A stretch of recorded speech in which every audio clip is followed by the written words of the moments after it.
تو 4 لوگ تھے جن لوگوں نے میٹنگ کیا، ان میں سے ہشام بن عمر بن حارث، آپ لوگوں کے پاس کتاب نہیں ہے لیکن یہ ہے کہ یہ ویڈیو ہے، اس کو آپ لوگ سنتے رہیں۔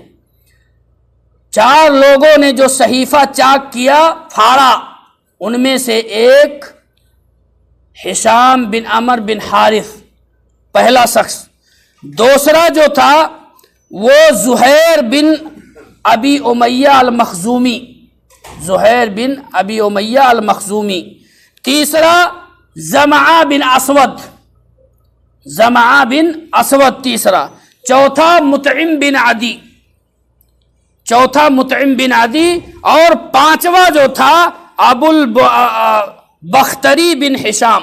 5 لوگ تھے، 5 لوگوں نے میٹنگ کیا۔ یہ 5 لوگ جب میٹنگ کیے کہ اس کو صبح کسی طریقے سے اس کو پھاڑا جائے، لیکن اللہ رب العالمین، اللہ کے نبی جناب محمد الرسول اللہ صلی اللہ علیہ وسلم نے اپنے چچا ابو طالب سے کہا کہ اے میرے چچا، اس کو جو ہے، جو یہ صحیفہ ہے، اللہ کے نام، وہ لوگ کیا لکھتے تھے صحیفہ میں؟ کیا لکھا تھا؟ بِاسْمِکَ اللہم۔ مشرک تھے، مشرکین مکہ تھے، لیکن صحیفے میں کیا لکھے تھے؟ بِاسْمِکَ اللہم۔ اور آج کا مسلمان کہتا ہے 786 لکھتا ہے۔ آج کا مسلمان کیا لکھتا ہے؟ 786۔ یعنی ان کو نہیں پتا تھا، وہ لوگ ہے بِاسْمِکَ اللہم، اللہم کے معنی اے ہمارے رب، اے ہمارے اللہ، یہی تو ہوتا ہے نا۔ صحیفے کے اندر یہ لکھا تھا۔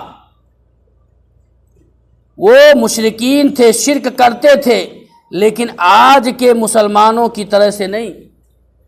کہتے ہیں بسم اللہ لکھ دیں گے مولانا صاحب تو احتراماً نہیں رہ جائے گا، کہیں گر جائے گا اور چیز۔ 786 آپ کو کس نے دیا؟ یہ اللہ نے دیا، رسول نے دیا۔ کون سی جگہ ہے؟ اگر یہی 786 سے سارا کام بن جاتا تو کھانے کے وقت بسم اللہ نہ کہہ کر کے 786 کہہ کر کے کھاؤ نا۔ نماز پڑھو تو اگر ایسے ہی ہوتا تو ہر سورہ کا، سورہ فاتحہ کا کچھ نمبر دے کر کے اور فلاں کا کچھ نمبر دے کر کے، نماز تو 1 منٹ بھی نہیں لگے گا ختم ہونے میں۔ کیونکہ کیا ضرورت ہے تلاوت کرنے کی؟ کیا ضرورت ہے اتنی موٹی قرآن کو پڑھنے کی؟ تو اس صحیفے کے اندر بسم اللہ بِاسْمِکَ اللہم، اللہ کے نبی نے اپنے چچا سے کہا کہ اے میرے چچا، صحیفے کو، اللہ کے نام کو چھوڑ کر کے باقی جو لکھا ہوا ہے، کل صبح تک میں دیوک جو ہوتے ہیں دودھ، وہ سارا ورقہ کھا ڈالیں گے۔ جبریل نے مجھے ابھی خبر دیا ہے۔ اور جب صبح اٹھے اور ابو طالب جا کر کے خانہ کعبہ کے پاس کہنے لگے مطعم بن عدی کو، تو مطعم بن عدی نے جب جا کر کے صحیفے کے پاس پہنچے اور دیکھا تو بسمک اللہم کے علاوہ کوئی چیز باقی نہیں تھی۔ تو انہوں نے اس کو، مطعم بن عدی نے اس کو پھاڑا۔ اور مطعم بن عدی یہ ایسا انسان تھا جو لوگوں کو، بیواؤں کو، فقیروں کو، محتاجوں کی مدد کرنے والا انسان تھا۔ اور یہی وہ شخص تھا کہ اللہ کے نبی صلی اللہ علیہ وسلم جب طائف سے ریٹرن ہوئے، طائف سے لوٹے اور مکے کے اندر داخلے کے لیے امن چاہی، تو جو شخص کھڑا ہوا مطعم بن عدی تھا۔ کہا کہ میں نے نبی کو پناہ دیا ہے، میں نے نبی کو مکے کے اندر پناہ دیا ہے، اگر کسی شخص نے نبی کی طرف انگلی اٹھائی تو اس کی خیر نہیں۔ مطعم بن عدی تھا، صحیفے کو چاک کرنے والا مطعم بن عدی، اور نبی کو وہاں سے لوٹ کر کے آ کر کے نبی صلی اللہ علیہ وسلم کو، یہ مطعم بن عدی تھا۔ اللہ کے نبی صلی اللہ علیہ وسلم جب صحیفہ چاک ہوا اور شعبہ ابی طالب سے سارے لوگ باہر نکلے، اس کے کچھ عرصہ کے بعد 10 نبوت میں اور 10 نبوت میں یہ چاک ہوا تھا اور نکلے تھے، اسی کے 2-3 مہینے کے بعد حضرت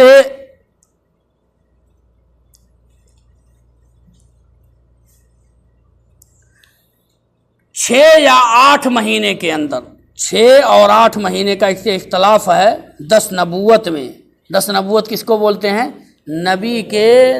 نبی بننے کے 10ویں سال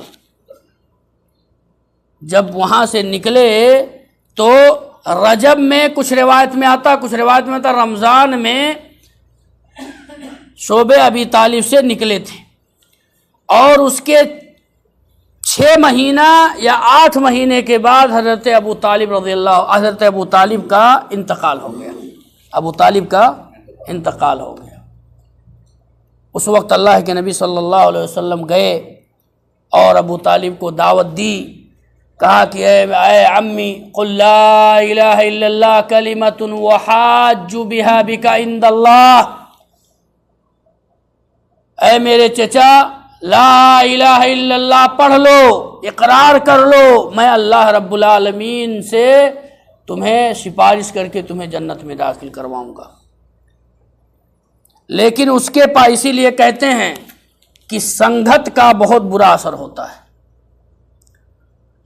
اگر نیک کے لوگوں کے ساتھ بیٹھو گے تو نیک بنو گے، اچھے لوگوں کے ساتھ بیٹھو گے تو اچھا بنو گے، برے لوگوں کے ساتھ بیٹھو گے تو شیطان بنو گے۔